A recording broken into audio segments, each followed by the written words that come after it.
Um, so I gave everyone an exercise, but we have two new people.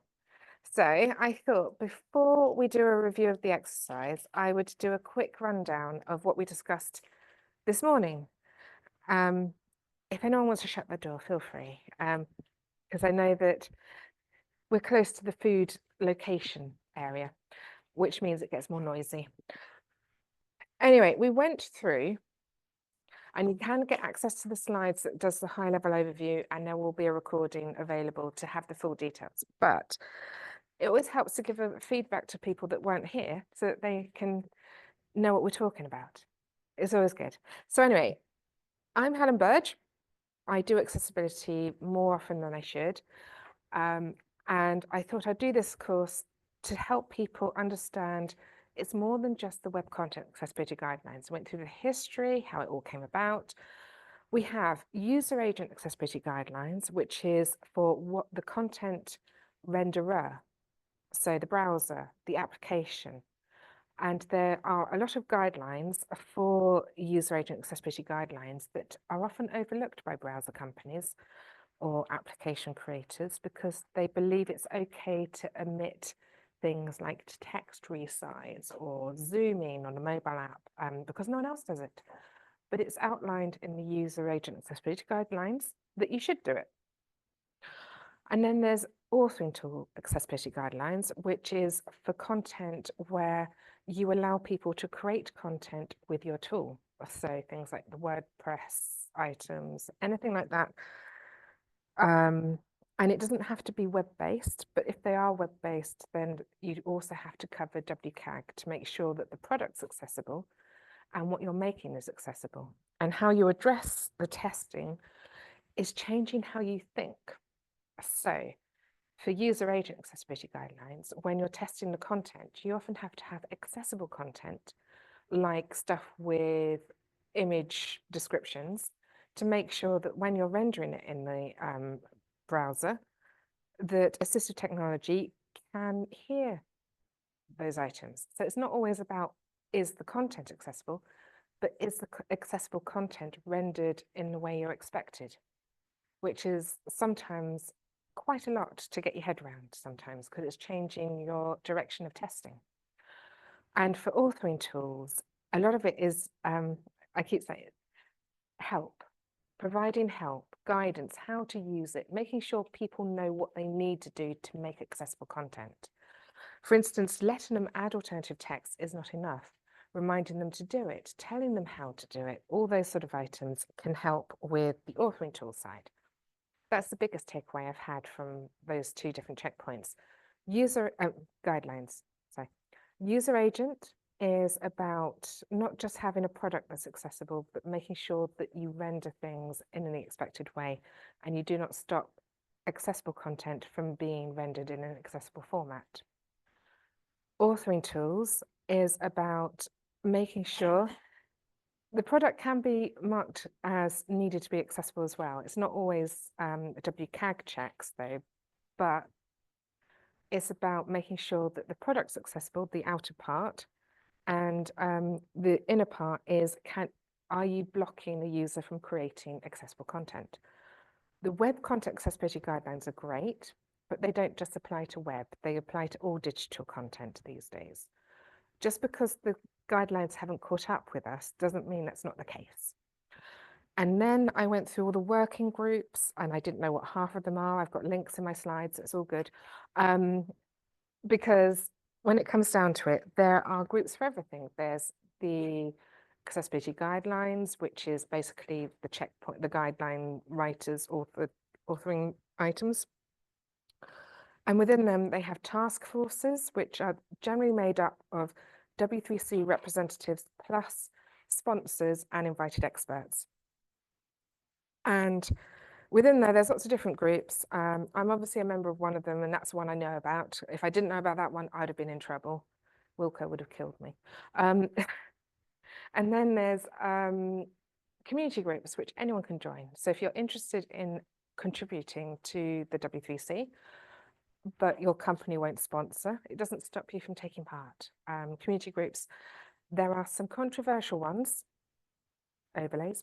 But just be mindful. And there's also the interests group, which is a mailing list that will keep you up to date with what's going on within the W3C.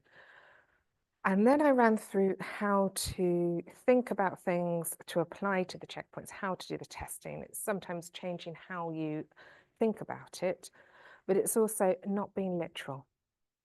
For instance, keyboard doesn't have to mean keyboard. It can mean something that's not the expected way to navigate. It can be touch gesture on mobile because of the screen reader interface. It can be a lot of other things. I say other things because I know enough to get myself into trouble by saying the wrong ones. But if you're too literal, nothing will apply to what we have these days for digital content. So that's what my biggest lesson was before we finished. And then I said, after all this information, and we did have a working session where people just discussed what they understood.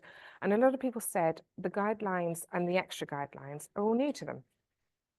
And yes, Erica, we can all hear you.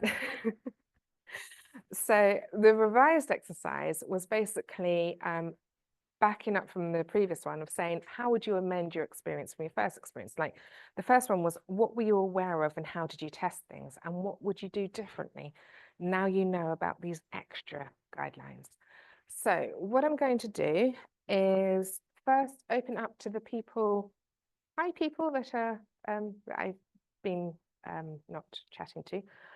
Would you like to share? Oh, it's all Max Zoom on there. Oh no, it's muted. I think I've got too many sessions. Right. Okay. Would any of the online people like to share their thoughts on these exercises? Should we ask Leslie maybe? Or Taylor? Hi, Taylor. Yeah, I was gonna say I'll go. I put it in the old chat from the previous meeting, but I had said I was not aware that all of these groups existed.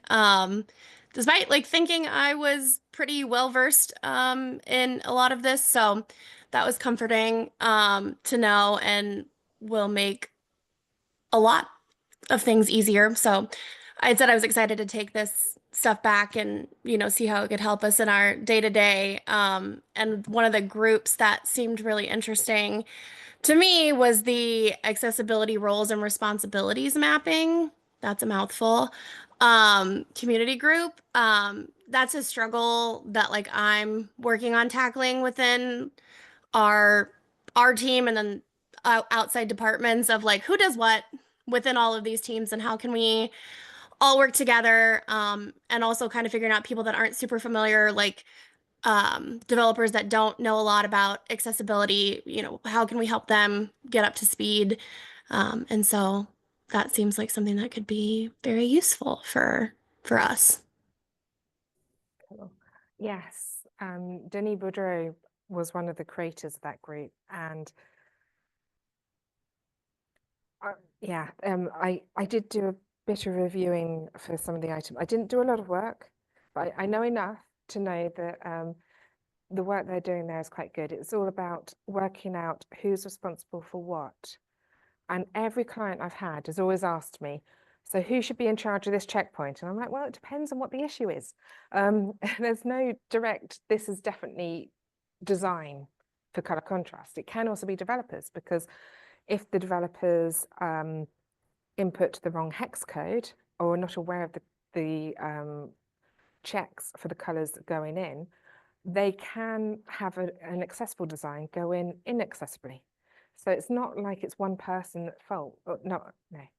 One person responsible, not at fault. There's no faults here.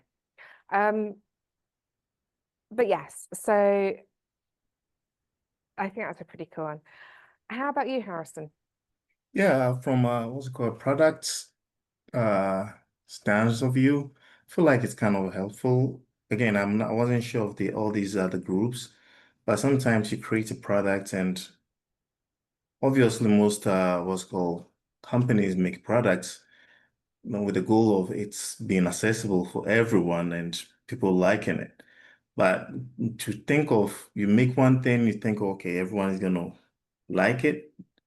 And later on, you step back, read through all these groups, get an expert like you, and you realize, oh my, a bunch of people cannot use it because of the colors, maybe the font size, like if it comes to sound, like some hearing impaired to different degrees, like you realize there's a lot of stuff that we take for granted sometimes, and we limit our products to just a few people instead of like opening it up so everyone can be able to use it. Great. So this is kind of like an eye-opener. And it's like really great.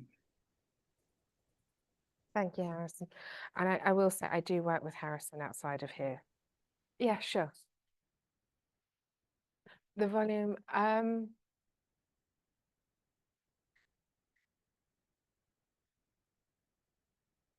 okay, I can. How about Leslie? Would you like to test it for us? I always pick on the one that hasn't spoken. That's okay. Oh, me. Oh, my volume. I do have it on. Oh, I have to speak up. Yeah, it's me. Sorry.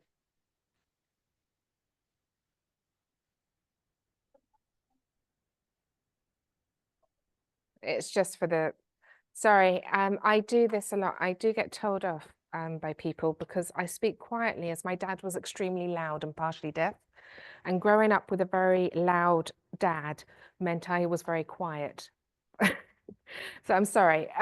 So that's, yeah, I can do loud. I have to be reminded. Speak up, young lady. Yes. Or old. Right. So should we get the microphone to go around the room, Erica? But oh, Leslie, did you have anything you wanted to share before we go around the room? I can. So the questions that were listed there, I always default to like, no, I wouldn't change any of my experience, because obviously it takes all of that experience to get where we're at now. I think Taylor and David both mentioned we work together, so definitely interested in roles and responsibility too. And knowing that there's such a big focus on AI now, even for our company. So looks like there's a few AI groups. Frankly, I got a little overwhelmed because I was trying to read the descriptions of everything, and there's just a lot of groups there. So I wasn't aware of that, but very exciting to see that they encourage participation, and they tell you specifically what kind of folks they're looking for participation from. So I find that really helpful too. So thanks for sharing, Helen. Thank you, Leslie. Right, so we'll go around the room. In fact, the new people could even share at the end if you want to. Any thoughts that you have, like, I didn't catch anything that you said, Helen, because you're too quiet. I'm used to that. Nikki.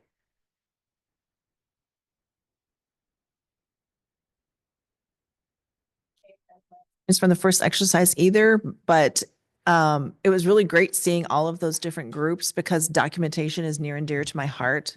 So I would probably be looking into all those different types of documentation, whether it's some for known applications like the Microsoft Office suite or something like that, or for some of the other maybe lesser known ways to do like help documentation. What's the best way to do help documentation, whether it's embedded in the application or is it something that comes outside?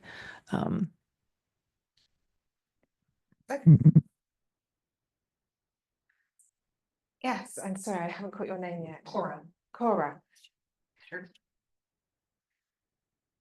So as far as the first question about amending, like what I would do differently now that I know about these other guidelines, there are actually a few groups in my company that I think should know about a couple of those guidelines or just know that they exist, not necessarily that they should be doing anything differently. I didn't know that there were all those groups. I would say I'm not super interested in them, mostly because I was saying it in our discussion earlier, though, for a lot of the people on my team, it will just send them down a rabbit hole, and they're not ready they don't know enough to go down a rabbit hole. So I want them to stay focused and on something narrowly before getting into like edge cases or nuances or anything like that. Yes, I do a lot of rabbit holes too. Yes. Daniel, would you like to share anything? Sure. I certainly didn't know about the number of groups. That was very interesting. Would I amend my experience? I don't know if I would. A lot of what I deal with is really strictly WCAG stuff. But it was interesting to know about the other requirements there, because there are edge cases of stuff that I deal with where those might be more applicable. Yes, there is an eyebrow to because a lot of people do think that until you start. Something I might do in a bit is a few lateral thinking exercises because of those. Oh, it's just WCAG. It's like, oh, it's not always. And another Daniel, would you like to? We follow WCAG to the extent of so it's kind of modified for our internal knowledge database. So we have all our checkpoints and everything relate back to them, but then within our own knowledge center, we have them kind of work for Chase. So Chasefied, I always make that joke because it's kind of, they're more this examples, the specifics, all those kind of relate back to the kind of things that relate back to what we're working on specifically. So I kind of, if I have to go to the WCAG guidelines, I've gone a layer out of where I probably like need to be to go to like the root level. So when you were talking about kind of planning ahead for things that don't exist, or there's not a checkpoint specifically written for it. One of the things that we were working on was, with the app, you can deposit a check via mobile.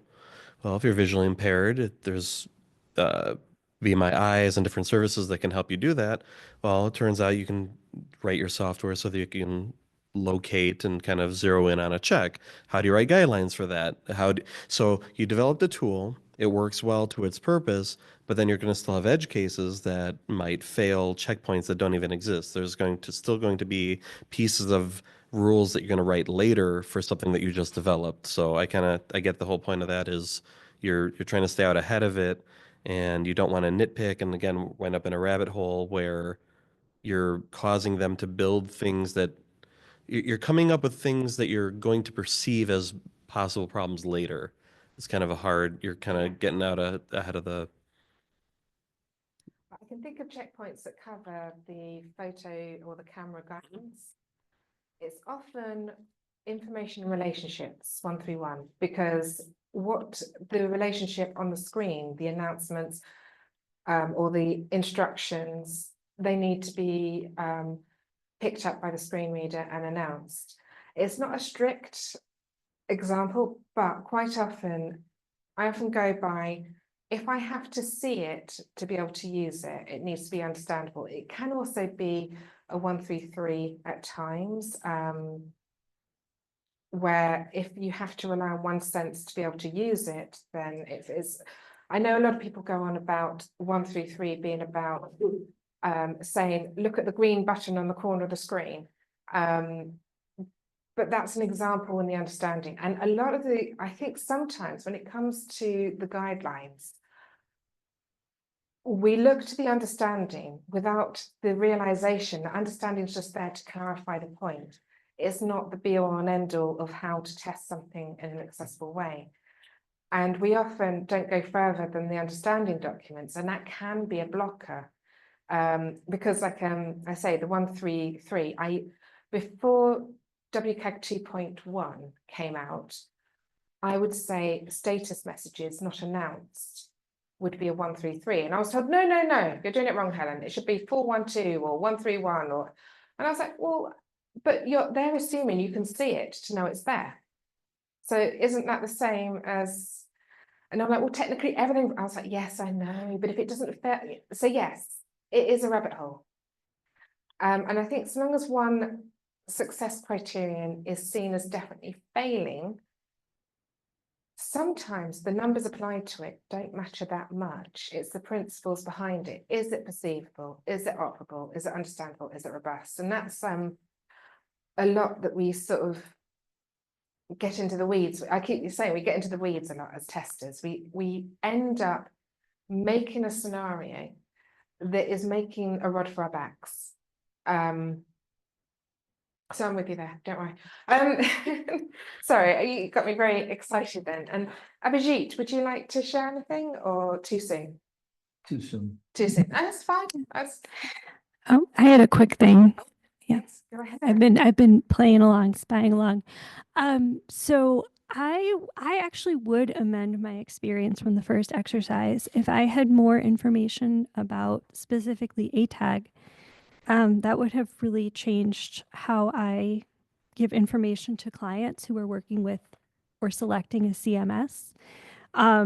The question that is in my mind, just because I've had the experience of trying to Google and find out which CMS is the most accessible and not really wanting to take manufacturer generated, we're so good at accessibility at face value. You know, my new approach would be to start looking for an ACR equivalent for ATAG for some of those CMS tools. And I don't know if that exists or not, or Well, it would be nice. I would like one. you see, I think I missed one of the questions out. Oh, yes, that's going to be the next one. Sorry. Yeah, that's the next exercise. Yes, for authoring to accessibility guidelines, I know that HIDI, as part of the education and outreach group that kind of folded because I'm not entirely sure why it folded. I think it's because they ran out of things to educate people on. It happens. There's still people working on the education side, but he created an ATAG checklist where the creators of authoring tools can submit how accessible they are and how much they meet the authoring tool accessibility guidelines. The only issue with that is the fact, like with any ACR, it's authored by the people that want you to buy their product.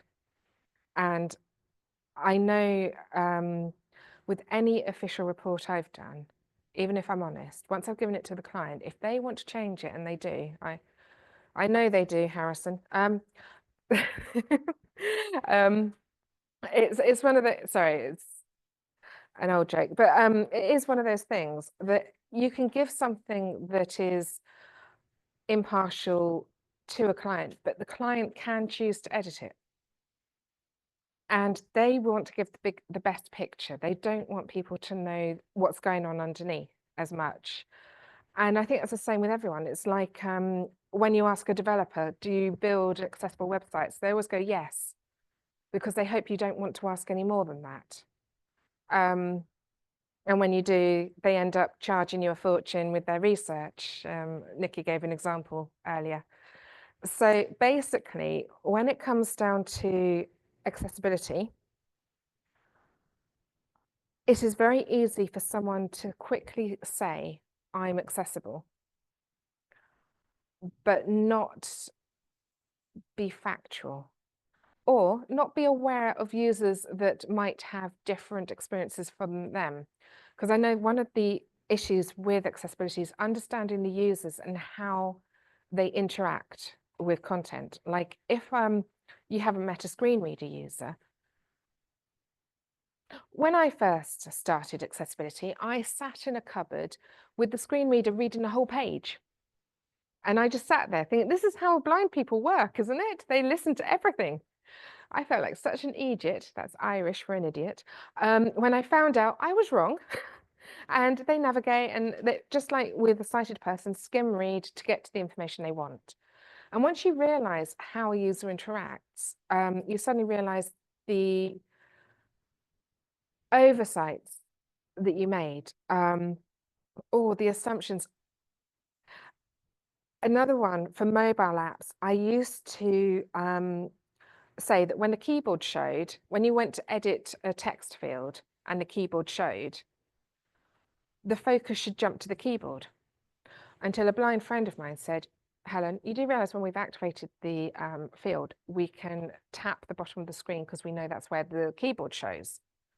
So forcing the focus to jump would then make someone who uses different assistive technology to have their focus be moved when they don't want it to be.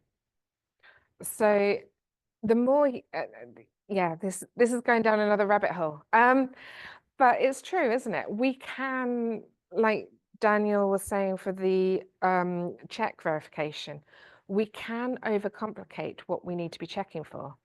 But at the same time, we need some guidance or official guidance to make sure that we're not making it up and assuming on behalf of the users, which is one of the points I made before lunch. Was a lot of the success criterion are written in the W3C by unpaid volunteers and a lot of people with a lot of different understanding of users or experiences of users. So you've got some that are championing the neurodivergent user, some that are championing a different neurodivergent user group, like some will be ADHD biased, some will be autism biased.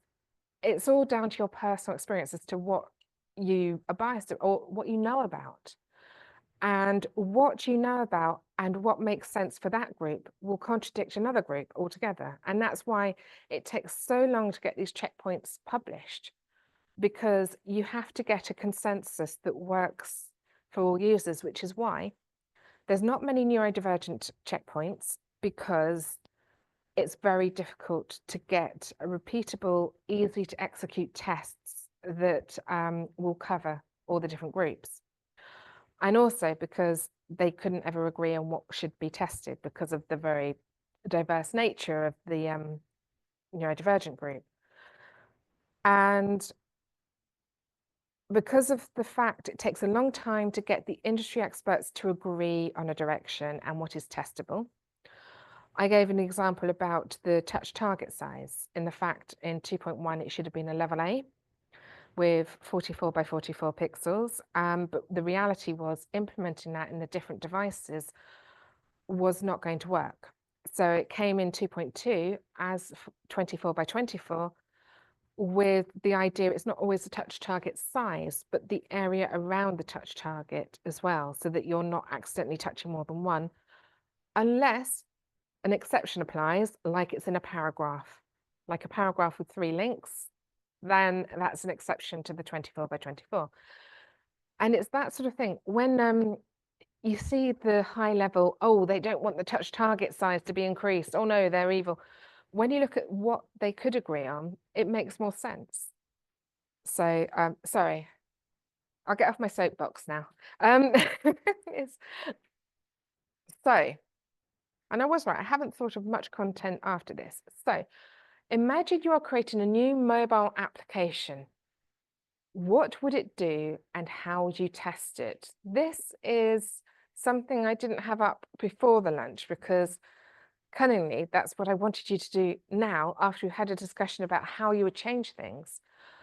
I was thinking maybe if we do the online discussing it and the in-person discussing it in groups beforehand, and then we all get together in 10 minutes and work out what we would test, how we would test it, what is appropriate with the checkpoints. And I know that Abhijit and Daniel Mark II are at a disadvantage because they weren't here in the morning, so they don't know all the details, but you do get the recording. It's really exciting, it is, honest. There was no sound issues at all, were there? So, okay, so as the time now is, we'll say 1:45, we'll get back together to discuss this approach of how we would create a new mobile application. So it's not a legacy.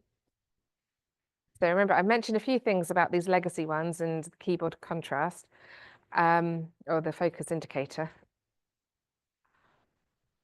what would it do? When I'm saying what would it do, that's more like what would the mobile application itself be doing, and how would you test what it does? It could be a check verification system, and you can get some ideas of how to test your photos of uploading checks. You never know. So yes, so what would this new mobile application do, and how would you test what it does? And which guidelines would you use? I've got everyone looking very puzzled.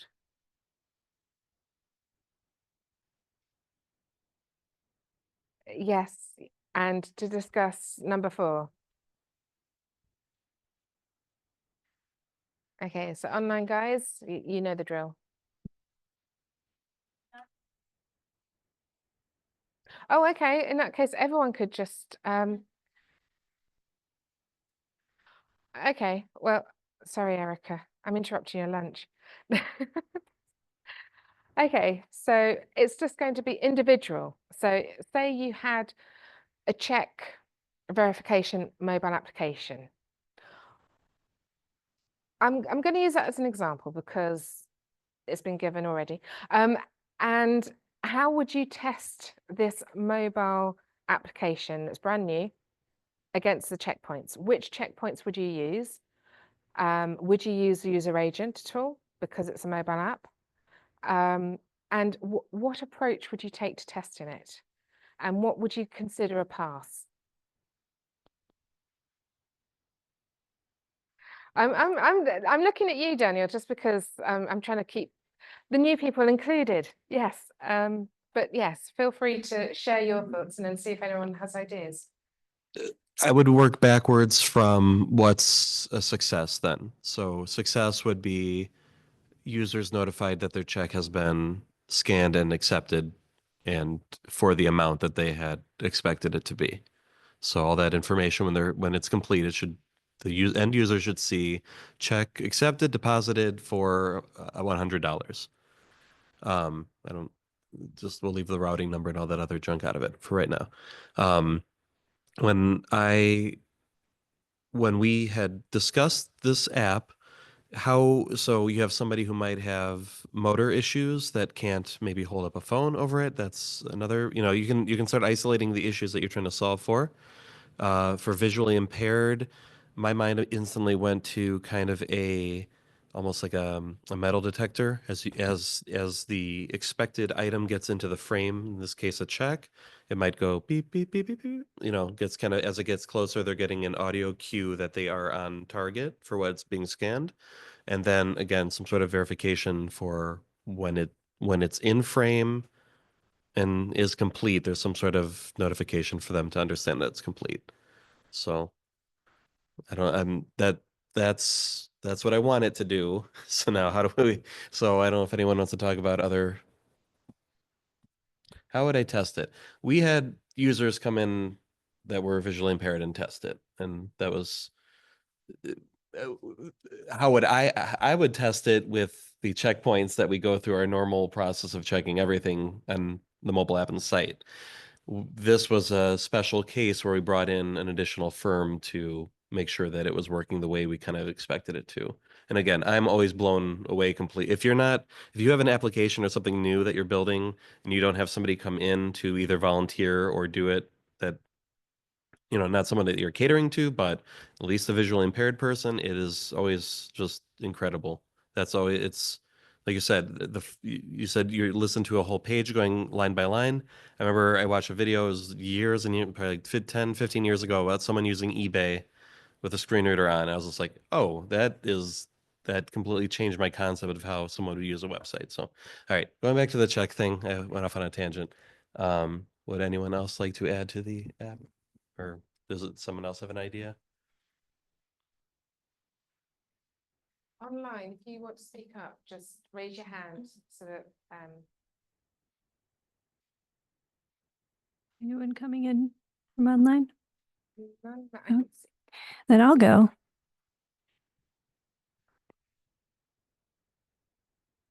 Yeah.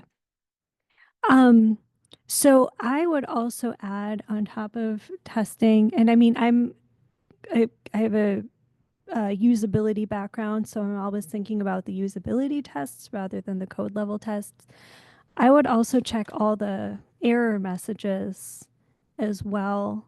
You know, what happens if someone is not able to position the phone? Is there a notification like the beeping sound? What if you are deafblind? You know, all of those situations. And then if there is an error or if it's not functioning as expected for the user, how much information do they have to get back out, get in touch with a helpline, things like that. So far, everyone's mentioning WCAG checks. Yeah, okay. Just an observation. Anyone want to share in the online? Because it's one of those things, we have to be truly inclusive these days, not only by speaking up so Abhijit can hear me, but also to make sure that those at home have a chance, those not in the room. I keep saying at home because that's what I do. I'm at home when I'm working. So remember, raise hands if you've got any ideas, or shall I start picking on people? I'm nice like that. Yes, Erica. So question, would you mind sliding back to the UAAG slide so we can see what those other two criteria are? Because I've already forgotten them.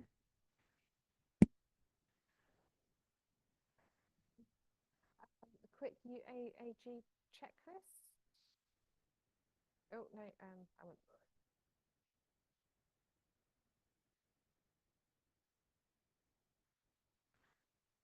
Well, there's the quick checklists, or there's the actual guidelines.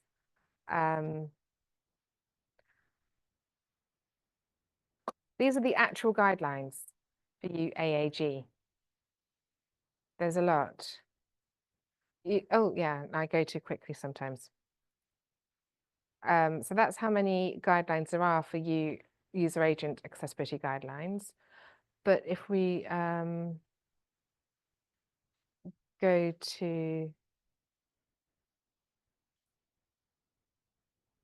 that one, might be more helpful for the UAAG checklist, because compared to all the guidelines, this is Helen's breakdown of things to be aware of. UAAG can be used for mobile applications because they're not using a browser, you're creating your own rendering application. And this is one of the bugbears I have when it comes to testing mobile apps, because one of the UAAG requirements is to allow text resize and to allow highlighting, to allow people to edit the text and the colors used. And mobile apps are notoriously rubbish at that. I mean, sorry, not very good. Gotta be. But yes, when it comes to mobile applications, the user agent accessibility guidelines are in play. And it's often forgotten about, because when it comes to text resizing, I've noticed that people will say, well, other mobile apps don't do it, and they think it's not inbuilt. But I know you can change text size on mobile apps. So sometimes it's the lemming effect, where everyone who doesn't do it makes it okay for other people to do it. It's like when they say, oh, Google doesn't do it. I'm like, Google is not always accessible. Yes, anyway, I'm being very careful because you never know who's in the room. So did we have anyone? No, no, okay.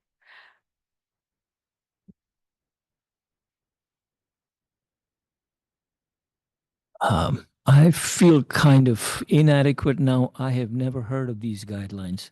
What are they? These are written by the W3C as part of the suite for testing digital content. You've got web content accessibility guidelines, which is the main one that everyone knows because that's the legal requirements. Then you've got user agent accessibility guidelines, which is referencing these ones, which is the application that renders content. So mobile apps, browsers, and we all know the browsers don't always do what they should because they're not called on this very often.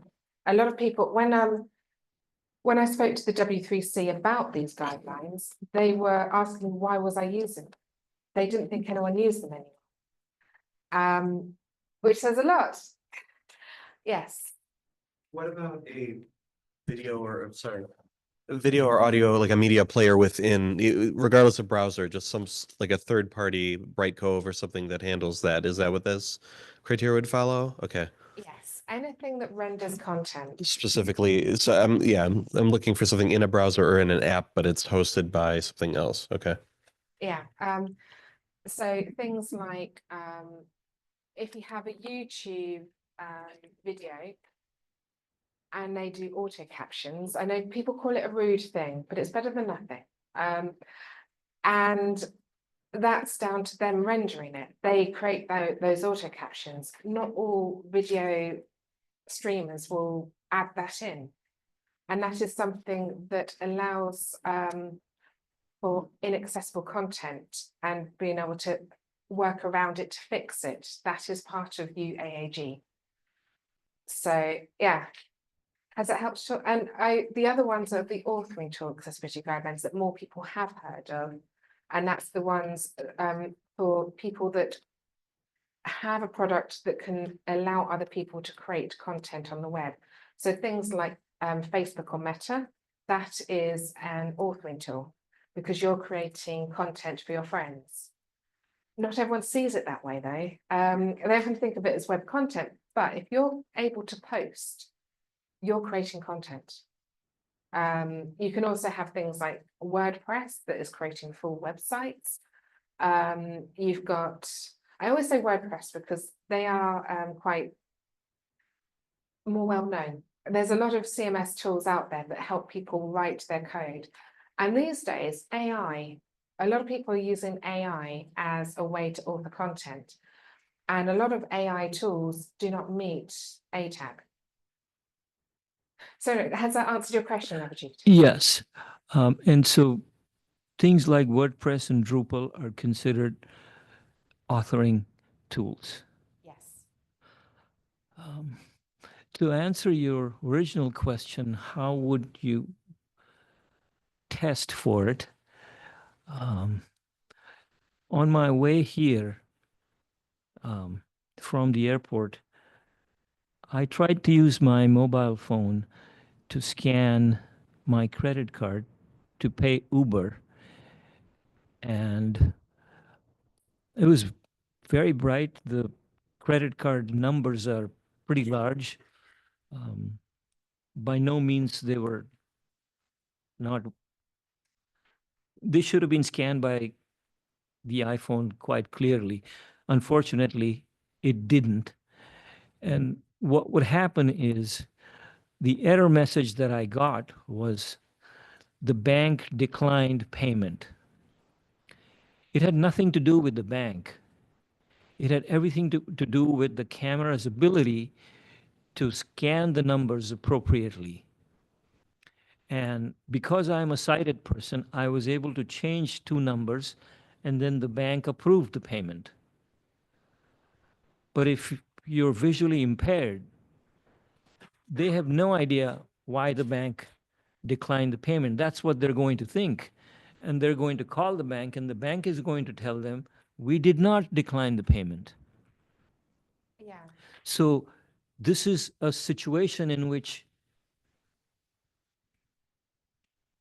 there's no testing required. You see what I'm saying?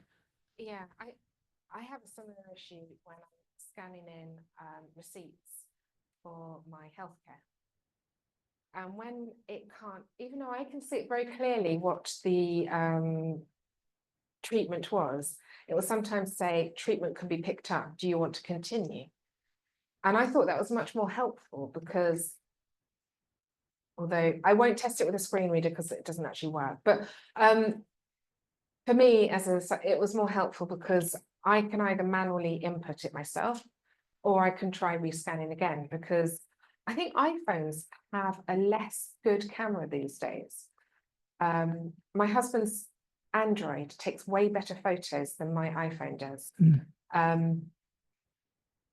It's just, we were on a walk and I was trying to take a picture of some cows in the field that looked interesting, and they always looked like they were a million miles in the distance. He took a photo, it was almost like you could see them breathing. You know, there's a big difference in the quality of the tools as well. And for the hardware side of things, that would be under section 508 or the European standards EN 301549 that has hardware included.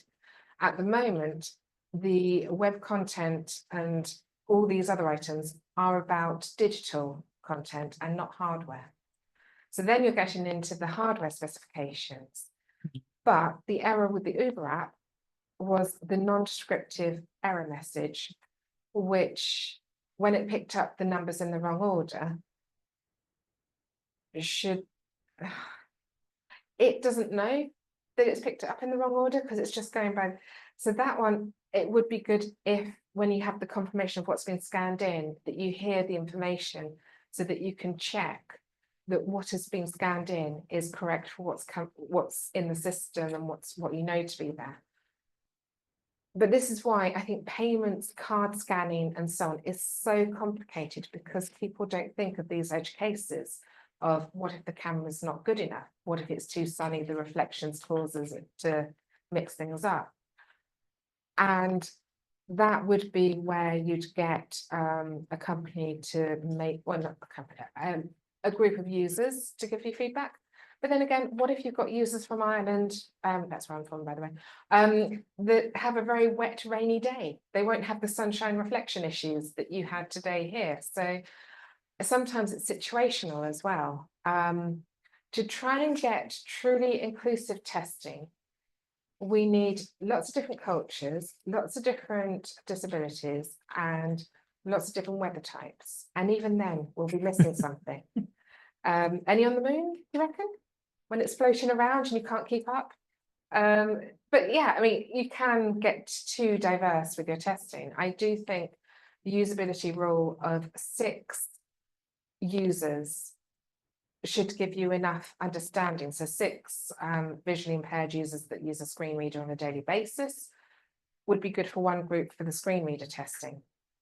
But what about the deaf-blind user? What about the hard of hearing user? What about, do you have groups of each type of disability doing the testing? Or do you limit it to the ones most difficult to cater for? And you're trying to draw a line between what you want and what you can afford, and time, because afford is not just money, it's time as well. Because if you have too many people testing things, you have to spend time interpreting what is a subjective want versus what is an actual impact on their ability to use it. So yeah, it's a can of worms. I do love testing, honest. I just know that to truly test something, to remove all bugs, by the time you release it, it'll be like 20,000 years out of date. Because I don't think it's easy to get that. So what sample users would you limit? What would be the main ones you'd focus on?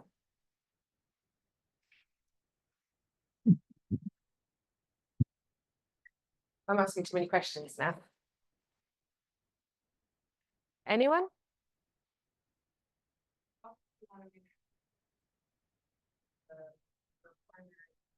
Persona, like whoever your target audience is. Sorry. You would start with who your consumer is, who it is that you're trying to target for this. Yeah, So, but if you're trying to target everyone.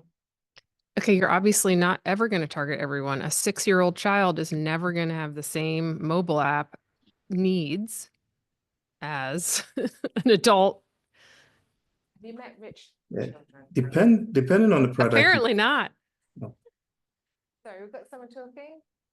Yeah, I was going to say, depending on the product you test, and you want to make sure it's accessible to the majority. And let's say if it's like a mobile game app, and most of the what's called, it's mainly for testing.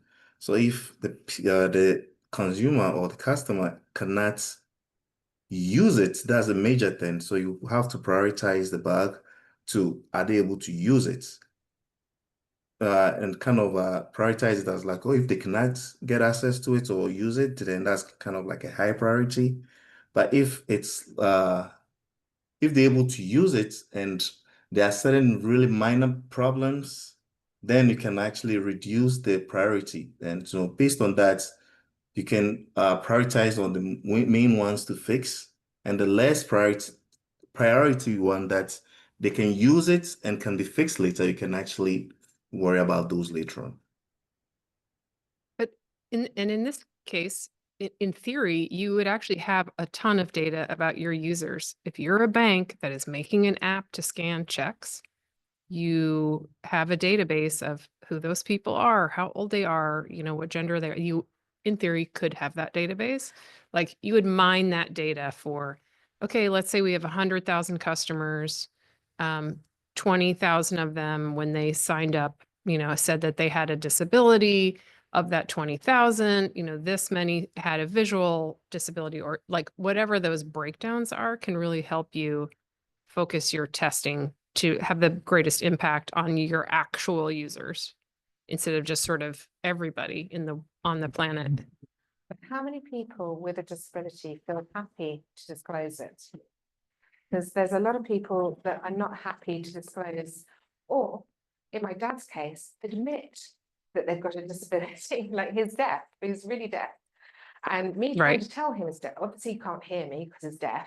But you know, it's Yes, sometimes. obviously there's going to be a point where you have to work with what information you have, and you can make some implications based on your dad's age that, you know, Also, sometimes statistics say. sometimes the data can be a little misleading because which is not all the time. Let's say, like you said, if you have a data of like a bank, the number of people who have like disability, and that's those who are complaining. What about those who tried and couldn't even do it, so they stepped away? That's a whole demography that you're losing. So they will not show up on your what's it called, data. Yeah. Yeah, the drop rate. That's often the one that finds it too difficult. So one thing you can take from authoring tool accessibility guidelines, which is, and also from the UAAG, point 7, what help is available? I keep saying to clients, even if you don't think it's difficult to use, someone who's not used your product before might need help. I often say the instructions should include things like how to interact with the keyboard, or how to, if you cannot take a photo, for instance, alternatives that could be done, like a blind friend of mine was told whenever he had to verify his ID, he was told to go into branch so that someone who worked at the branch would help him identify himself, which he found quite condescending because it meant the tool he had to help him was another human who he didn't always want to know all his details. So, and also if you have to use a friend to help you to do something, again, you have to be able to, there's a whole different level of trust when it comes to money that people with disabilities are often told, oh, you could just get your friend to take your photo. You could just, if you have to use a human as the tool to help you, then that infers that something needs to be looked at in your system. Sometimes there's no choice. For instance, if they can't see and they're not able to pick up a phone to take a photo, for instance, then you might have to resort to that, but it should always be the last ditch, I would say. But you should always have those options available, because if you don't have any alternatives, that will also cause your clients to go elsewhere. I often say to people asking for advice on the legal standards of what they must do. If you know you're using a non-standard implementation, I would say it's good to have an accessibility statement that lists how to interact. And the most important part is a contact, an email address at the very minimum. And don't do phone number alone, because people that cannot hear find text-to-speech phones quite hard to use. They're very slow. So having an email address is easier for most users to interact with, but a phone number is also good for those that don't like email. So you've got a phone number and email, a way to contact someone, one, to let them know if something doesn't work. So accessibility issues found, it's good to have a way to report them so that people are able to feel heard, and a way to contact them if you can't do something. Payments are incredibly important. I keep using that because I remember reading about how an overlay meant someone couldn't pay their rent because they used the screen reader, and it stopped the screen reader from working. So that's a difference between having somewhere to live and being kicked out, for instance. And that's important to all humans, isn't it? The ability to feed yourself and all the rest. Sorry, I'm going off a soapbox again. So the biggest takeaway I take from all these guidelines is, just because you think it's intuitive doesn't mean everyone does. Provide a way to do it and make sure it's documented, because that's the one bit people keep forgetting. Like with the ear cons you're mentioning for the audible sounds to have the confirmation. Are they explained anywhere what the sounds mean?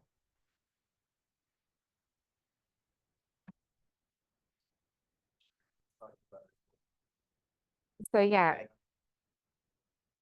if you've got ear cons to indicate, like for instance, when you're using a screen reader and you're scrolling up or down a page on mobile, you have the ear cons that let you hear when you've scrolled to the end, and it goes up and down in pitch, and you get a very you get no more audio once you've got to the end or the start. But that is an inferred understanding of what the ear cons mean. So if you do use any audio, if you're creating something bespoke, document it. Because if you don't document it, it can be really accessible, but still unusable. Sorry. I shouldn't apologize so much. Erica told me off for this. Right. I will say I have gone down a rabbit hole, haven't I?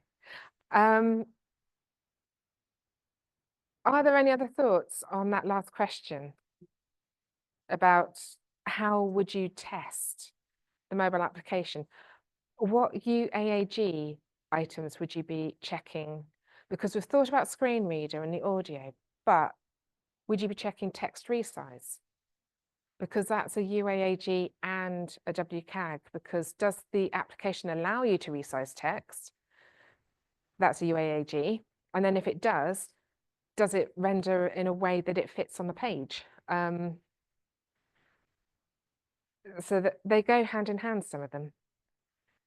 Anyone at all? I'm going to start picking on people again now.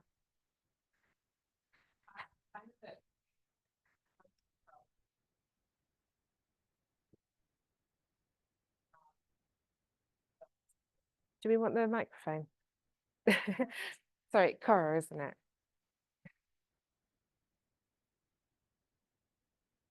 So we wouldn't use the UAAG guidelines mostly because we have a design system where each component can zoom. And then those pieces are used to develop our mobile apps. And we would just use WCAG, and we would use, you know what I mean? We would use like some automated tools and some manual testing, and basically make sure like that the components just did what they were supposed to do. So I don't know that we would use a separate standard, also because it would not be in a customer's contract. So, and again, this isn't my opinion of how everything should be done, but definitely if I were to go and say, oh, by the way, not only does it need to be WCAG compliant, there's this other new thing.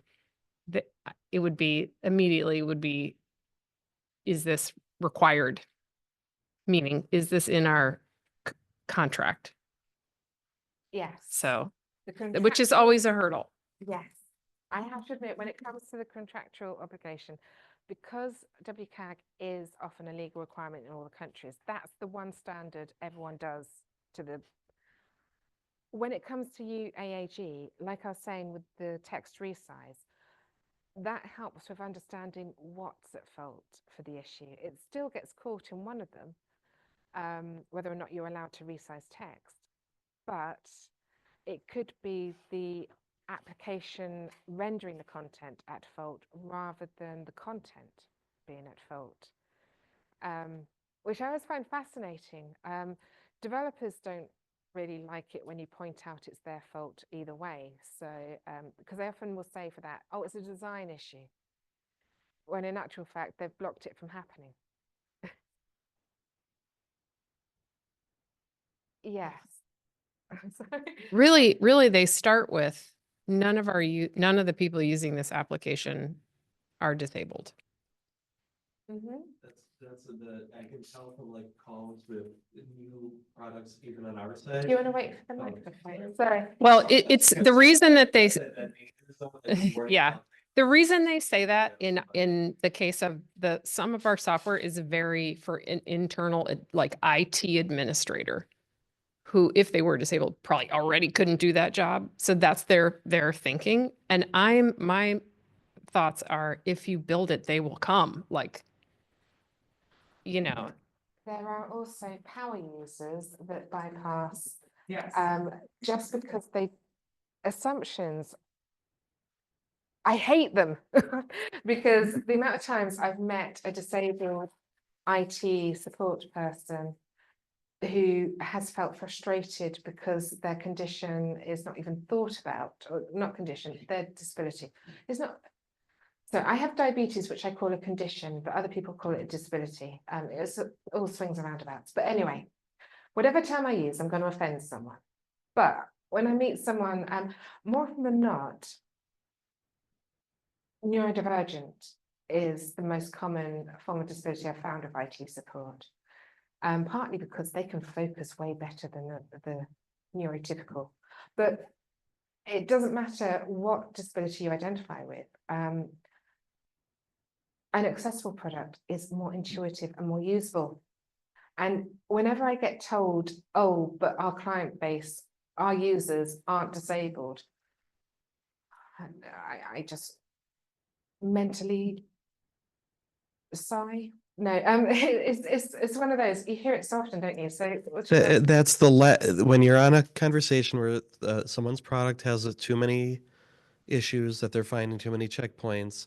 There's always the product owner with the last final question. I can hear it coming every time is, well, how many people using this are actually blank? Yes. And that's always, it's just like, now that's the, I can sense it coming a mile away now, because I've been in some of those conversations where the product owner finally asks that question. So again, I think if you account for these things in the design phase, if you're asking these questions when it's being tested a week before it goes live, you've made a grave mistake. If this is accounted for during design, then you might have knocked out 99% of these, and you're not having to worry about edge case users at that point. But yeah, that's just, and internal tools are absolutely the worst. There's never some of the worst, like HTML and stuff, just plunked on a page just to do something for IT, or RCMS isn't, I'm like, when is someone going to work on the internal side of RCMS? I feel so bad for the people building out the pages, because it's just, this is not great. The end user gets a good result, but the people using the tools, but there's never any budget to make good tools. So it's kind of it's a nasty, nasty cycle. Yes, I shared some tales, like with one client that has basically, it's a health application that's used in doctor surgeries, and they were like, no one is disabled in these doctor surgeries, because the receptionists, we know that we don't have any disabilities, until a screen reader user complained. And now I've got a lot of fires to fight where I'm having to retroactively. And I think it's a classic. And I don't think there is a simple answer, except for the fact that that person sees it as a problem. They don't understand the users. And that is often the biggest blocker, is the understanding of the user against, I often get asked, can we track how many people log on with a screen reader? Can we track how many people use the keyboard? And I keep going on about what about as a new mum, when I was holding a baby while I was in meetings, I was one-handed, because apparently you shouldn't drop a baby too often because they don't bounce. They really don't. But I changed all the keys so that I could do a one-handed Control-Alt-Delete, because to do Control-Alt-Delete with one hand is literally, you have to have your fingers split off. It's not, I ended up trying to do, yeah. You find workarounds, but one of the things about the user agent side of it, as well as with WCAG, is if there are any key mappings, can they be altered? And it's all about, not always about making sure everything's accessible to everyone on a first go, but it's making sure they've chosen Control-Alt-Delete for the lock and the unlock of a laptop, because they're hard to hit by accident, which means you don't accidentally lock your machine when you don't mean to. But there is an option to change it. You can change the key mappings, which makes it accessible, because if you cannot easily do the combination, yeah, exactly, two sides of the keyboard, you can change it to something that suits you. And that is part of all of these guidelines. A lot of what I take away from the guidelines is make sure the user can have a choice. Be informed, have the guidance. Making a beautifully accessible application that only works if you know how certain keys work makes it inaccessible. It's going against the industry standards. So, because 2.1.2, I think it is, the keyboard trap one, says you have to be able to use the normal expected ways to escape. So pressing the escape key apparently isn't one of the normal, but everyone knows the escape key, don't they, for closing a modal. But it's something the developers have to add in. But if you, say, had a random key combination that wasn't the expected norm, it needs to be documented, and not in a chat forum where someone's created a blog to tell you how to use a tool that they've used because they couldn't find the information. So a lot of the guidance I've had over the years and what I've learned, users the most important.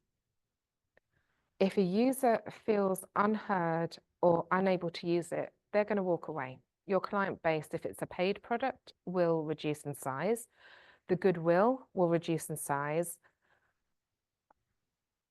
And a lot of the people making those decisions don't really witness this firsthand, because they don't go to the Slack rooms where people have a rant channel where they can share about inaccessible products.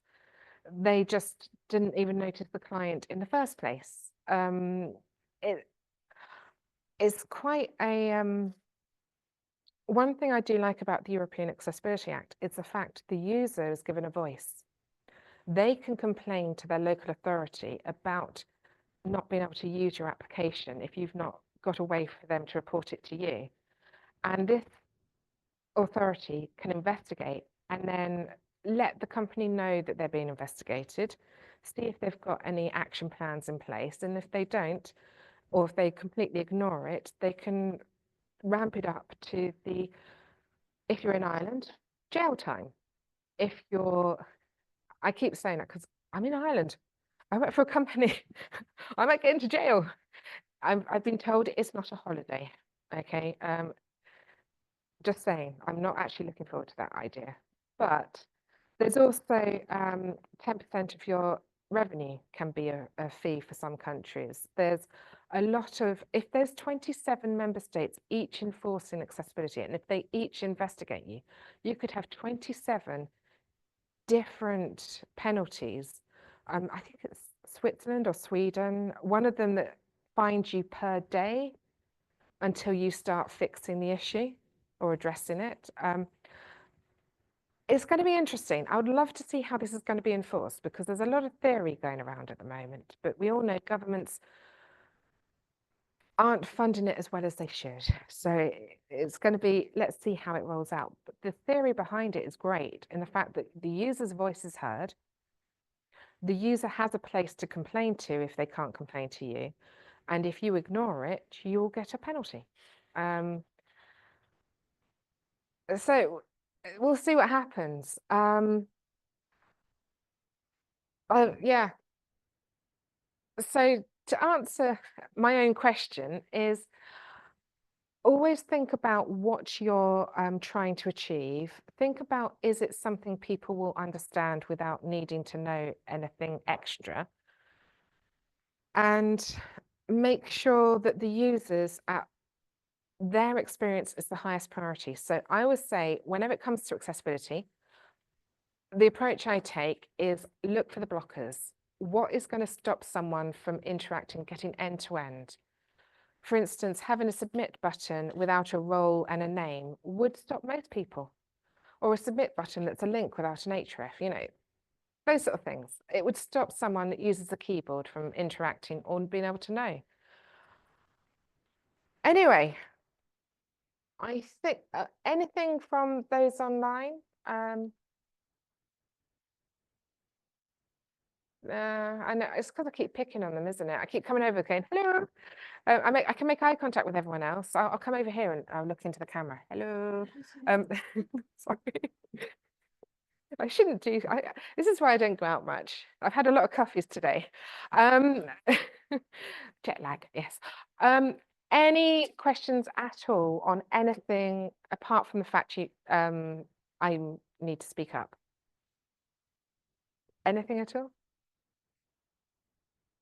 Any question?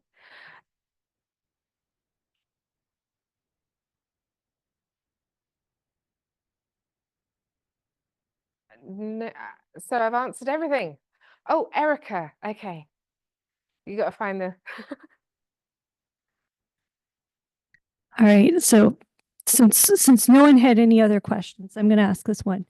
I have a particular client who might be very motivated by the fact that in Ireland you can go to jail for being inaccessible. Do you know how long? No, About-ish? Okay. I don't know that much. I think it's.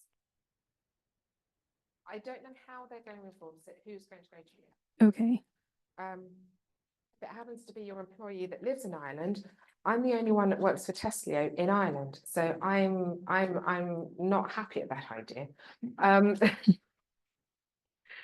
This is something to do with I talk tomorrow about AI. But yes, I don't know exactly how long. I just know that jail time, I think it will vary. Like with some of the financial penalties, it will vary on what the infringement is, whether or not you're trying to resolve it, and if you acknowledge any of the communication.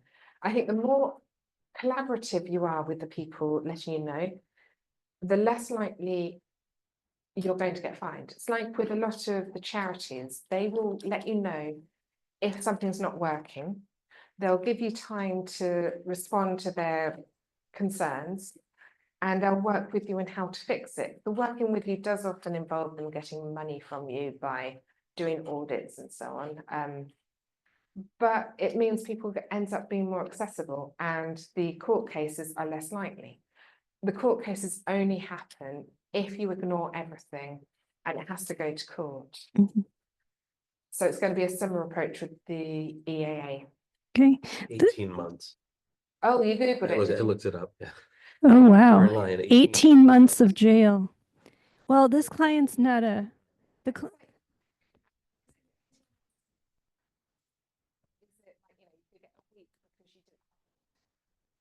up to 60,000 and or imprisonment of 18 months. So. Oh, the and also if you don't have the money. okay, so 6. There you go. Yeah. In other words, for those at home, those not here, if you hire an intern, they could do the jail time for you. There you go. Well, this client's not a good listener, so I'll just tell him that jail could be on the table, and there we go.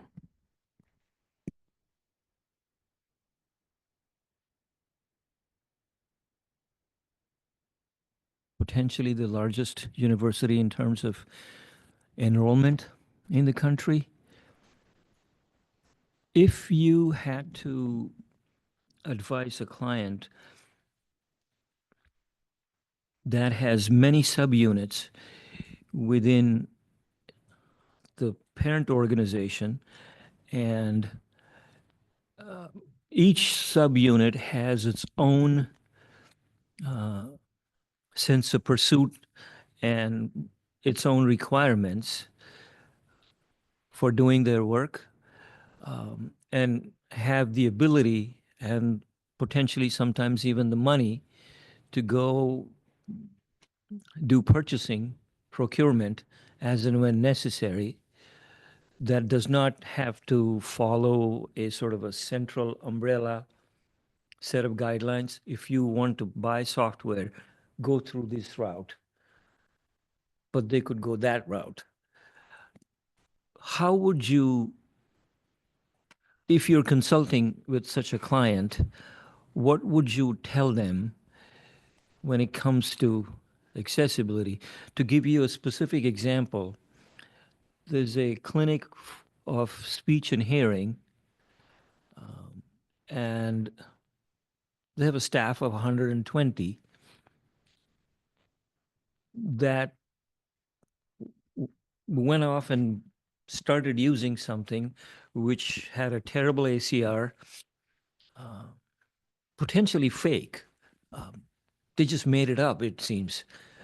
But the clinic found the product extremely useful. And it is my job to tell the vendor to make it accessible. So if you as a third-party consultant came in and you were trying to tell my CIO, do this so that you may not have a legal issue. What I'm trying to get at is, how would you advise the CIO to consider software that should be considered enterprise or otherwise? As soon as it is considered enterprise, it has to follow all the guidelines. When it's not enterprise, it slips through the cracks, and maybe it has a problem, maybe it doesn't have a problem. But the people who want to use it really want to use it. They are not going to listen to you if you tell them, if it's not accessible, don't use it. Sometimes it is hard because people can be very obstinate and stuck in there, like you're saying. I tend to go best intentions, outlining the findings. Sometimes I will look at an alternative that might be better, that is more accessible, because I often find people won't take action if you don't give them an action that they can take, an alternative to the main action of making it accessible. Sometimes drawing up contracts of making sure they must meet WCAG 2.2 level A and AA compliancy, which means you then have a legal way to get them to address the issues. But it's getting the people internally on board to make the external vendor accessible that is difficult. I would state the cases. I would make sure that, and I hate saying this, that I've got a paper trail to prove that I've done that. Because sometimes you have to say, well, I've advised them, I've given them what should be done. If anything comes back to hit the fan later, I have my paper trail to show that I advised them of this X time ago. Because in the grand scheme of things, you cannot make people do things. They have to either have someone in their management making them do it sometimes. Sometimes you have to go to their management to get them to actually take any action. Because if they don't feel that there's any comeback, they won't do it at all because it's not in their interest. There are so many different ways you can approach it, but I often think any feedback that is a critique must have an actual solution alternative to the main one that is too much not likely to happen. So if you've got a product that is inaccessible and lying about no accessibility, if you find a product that is working towards it and being honest, that is better than the other product, suggest that one. Say, I found this one to be better. And this is a demo, you know, like for like. Because I will find an accessible product is easier to use. So you would also, it's sometimes showing it what would be in their favor. Because if they've got a more intuitive to use product, then they might buy into it. So it's looking at who the key stakeholders are, what drives them. It can be money, it can be time, it can be a lack of interest, it can be lack of management buy-in. Work out what that item is, and then always assume it might be that item and another one. Because I always plan these things and now it goes sideways, and the plan I didn't think would work does work. And it's just, and remember, whatever plan you have, it might not work. And to know that I have to walk away sometimes, because for your own sanity, you can drive yourself insane with trying to get other people to do the right thing. Yeah. Sorry, I wish I could give you a magic answer. Right. It's one that I haven't quite worked out yet. Anyone else got advice? Actually, yes, I do. Oh, We had an application that we needed to build as part of something that came out of the Texas legislature a couple of years ago. And it was just supposed to be a simple document intake application. And it was not run by the IT department, which is a big no-no, just FYI. It was run by the business area. And so because it didn't have that set of requirements that was needed, because it had this huge, enormous scope creep, that the product that ended up being the external portal piece of it was this super complicated, not intuitive thing with, you know, plus and minus, expand, collapse, and it was just very complicated. And it was like 2 years later, we still didn't have a product that was even going to UAT. And so we took the step back and we took another route for it. And now it's just a very simple document intake form, and the business is ecstatic. And so it's a matter of maybe stepping back and saying, what is it that they're really looking for? And is there something else out there? And so this form is accessible because it's built out of Power Apps, which Microsoft says is accessible, even though sometimes it is, sometimes it isn't. But you know, it's very straightforward. It's very intuitive. You know, you've got an upload button. I mean, that's about as intuitive as you can get on how to upload a document versus trying to figure out which section you need, you know, which section do I expand? So that might be an option, is this, whatever this application is that they are loving to death, maybe there's something else that, you know, like Helen said, is maybe a little bit simpler that will get the same job done, but it's accessible. yeah, it's basically know your audience. And unfortunately, some people, it's money. Whenever people say costs, they don't always mean money, they mean time as well. Time is something that people don't always appreciate how much it takes to fix the items. They sometimes think it's going to take years and they discount it. Yes. Learn something new that they may not want to, and it takes more time. Yes. Do you want the microphone to? Oh, sorry. Do I say it again? Well, yes, yes. time includes motivating staff to learn new things, and that takes even more time. You know, it's not easy to do. Yes, I have to admit, when I keep giving away my other talks and that, but when I was trying to get us to be a bit more accessible internally, I was told that the developers didn't have time for a brain-to-brain transfer. So I decided to take out the middleman and organise the training myself, and I loved it.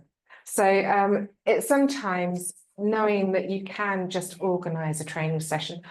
I often find the most impactful one to people new to accessibility is understanding the users, not the long-winded, lots of checkpoints talk, because you'll lose them straight away. But the ones about understanding what the users need, what they want, the impact on someone, the difference of an accessible versus an inaccessible. And I often find, I know people hate calling it empathy labs, but ones where you get them to try for themselves, like, this is how the tools work. Now, have half an hour and go and try and do it yourself. And when you come back to swearing people, you know they've tested an inaccessible product. But, you know, it's that sort of, it's hitting it home, making it click on a personal level. That goes a long way to getting buy-in. But apart from that, yeah.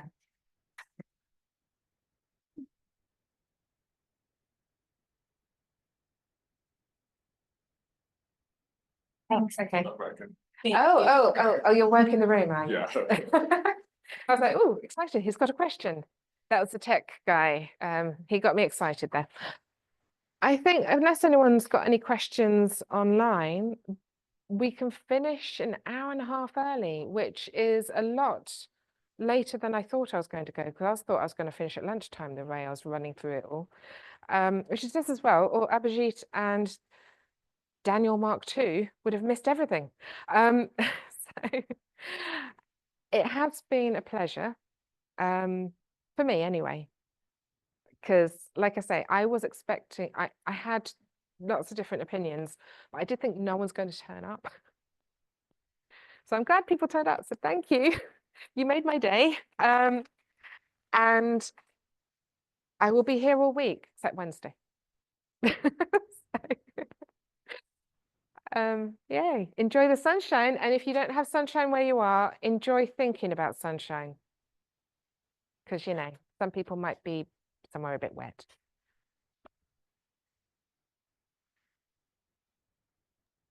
Thank you. Thank you.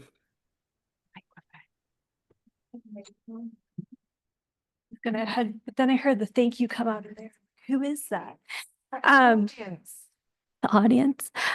So thank you everyone so much for attending the deep dive today, and huge thank you to Helen. That was fantastic. I think we all learned a lot, and we're going to be going forward and looking at our apps with a bit more scrutiny now, which is good.